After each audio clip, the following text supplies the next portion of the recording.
আপনার লেবু শরবত এবং রমজান শরবত যারা এইসব বিভিন্ন আয়োজন করেছি আপনারা ফিরিয়ে যেতে চাই। দিলকুশা সমাজ উন্নয়ন সংস্থার উদ্যোগে সপ্তাহব্যাপী অসহায় দুস্থ ও সর্বসাধারণের মাঝে শরবত, স্যালাইন ও ঠান্ডা পানি বিতরণ কার্যক্রম শুরু হয়েছে।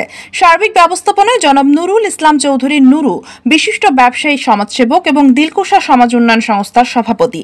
এ সময় আরও উপস্থিত ছিলেন মোহাম্মদ নুরনবী, বিশিষ্ট ব্যবসায়ী ও সমাজসেবক, উপদেষ্টা, দিলকুশা সমাজ উন্নয়ন সংস্থা, মোহাম্মদ মনির হোসেন চৌধুরী, সভাপতি, আওয়ামী মৎস্যজীবী লীগ, মতিঝিল থানা, জনাব খলিলুর রহমান, সাধারণ সম্পাদক, ঢাকা জেলা স্টপ বাস শ্রমিক ইউনিয়ন, মোহাম্মদ বেলাল হোসেন, সাধারণ সম্পাদক, দিলকুশা সমাজ উন্নয়ন সংস্থা।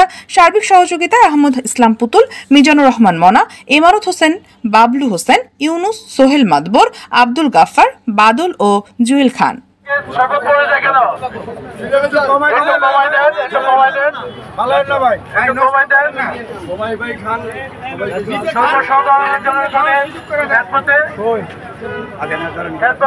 আরেকজনকে খাওয়ার